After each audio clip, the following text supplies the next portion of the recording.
Hello అండి, అందరికీ నమస్కారం. మన చందమామ కథలకు మనసారా స్వాగతం.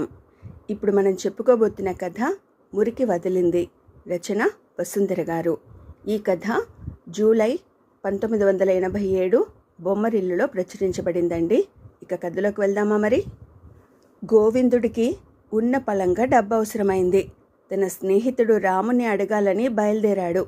దారిలో సంత దగ్గర అతడికి రాముడు సోముడితో గొడవ పడుతూ కనిపించాడు.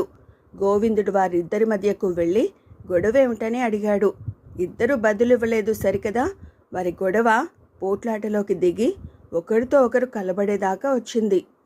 ఇదంతా గోవిందుడు కొంతసేపు చూశాడు. గొడవ ఎప్పటికీ తెమిలేటట్టు లేకపోయేసరికి తనే కలగజేసుకున్నాడు. గోవిందుడు బలమైన మనిషి. అతడు విసురుగా ఇద్దరిని చెరో పక్కకు లాగేశాడు. ఆ విసురుకు రాముడు పక్కనే ఉన్న మురుగు కాల్వలో పడ్డాడు. దాంతో అంతా నవ్వారు. సోముడు కూడా క్రింద పడ్డాడు. కానీ అతడి ఒళ్ళు మురికి కాలేదు. అప్పుడు గోవిందుడు సోముణ్ణి గొడవేమిటని అడిగాడు. రాముడికి నేను డబ్బు బాకీ ఉన్నాను, అందుకని అస్తమాను నా వెంట పడి మాటలని వేధిస్తున్నాడు. ఎంతకాలమని సహించను, ఎదురు తిరిగాను అన్నాడు సోముడు. బాకీ తీర్చేయొచ్చుగా అన్నాడు గోవిందుడు. దానికి సోముడు నవ్వి, వెంటపడి వేధించేవాడి బాకీ నేనెందుకు తీర్చాలి అన్నాడు. బాకీ తీర్చిన వాళ్ళనే అప్పులిచ్చిన వాళ్ళు వెంటపడి వేధిస్తారు. నువ్వు వెంటనే బాకీ తీర్చేస్తే రాముడు నీ వెంట పడేవాడు కాదు. వాడికి మాత్రం ఇంకేం పని లేదనుకున్నావా అన్నాడు గోవిందుడు. ఈలోగా రాముడు లేచి తన బట్టలన్నీ మురికైపోయాయని అక్కడి నుంచి వెళ్ళిపోయాడు. గోవిందుడు మాత్రం సోముణ్ణి వదలకుండా, నువ్వెలాగూ తీర్చవని తెలిసి కూడా రాముడు ఈరోజు నీతో ఇంత గొడవెందుకు పెట్టుకున్నాడు అన్నాడు. ఏముంది, నా దగ్గర డబ్బుందని చూశాడు అన్నాడు సోముడు. అంతే. రాముడు అతన్ని 4 తంతానని బెదిరించి రాముడి బాకీ వసూలు చేసి, ఇక మీదట రాముడెప్పుడూ నిన్ను వేధించడులే, వెళ్ళు అన్నాడు. ఆ తర్వాత గోవిందుడు తిన్నగా రాముడి ఇంటికి వెళ్ళాడు. అప్పటికి రాముడు స్నానం చేసి మల్లెపూలాంటి బట్టలు కట్టుకుని ఉన్నాడు. గోవిందుడు అతడికి డబ్బిచ్చి జరిగింది చెప్పి, ఇక మీదట బాకీ తీర్చాల్సిన వాళ్ళుంటే ఊరికే గొడవలు పెట్టుకోకు, నాతో చెప్పు అన్నాడు. ఇంతకీ నువ్వు వచ్చిన పనేమిటి అన్నాడు రాముడు ముభావంగా. నాకు అప్పు కావాలి అంటూ తన అవసరం చెప్పుకున్నాడు గోవిందుడు.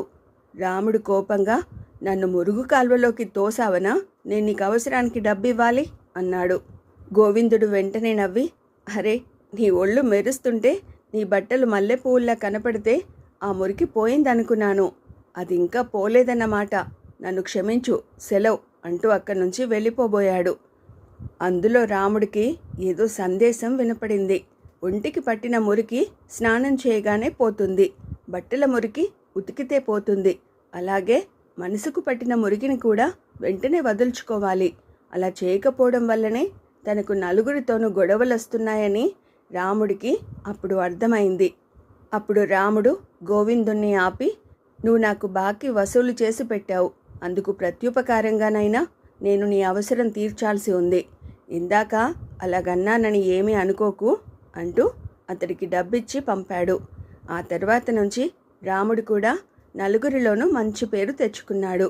దాంతో బాకీ వసూలుకు అతడికి ఎవరి మీద ఆధారపడని అవసరం లేకపోయింది.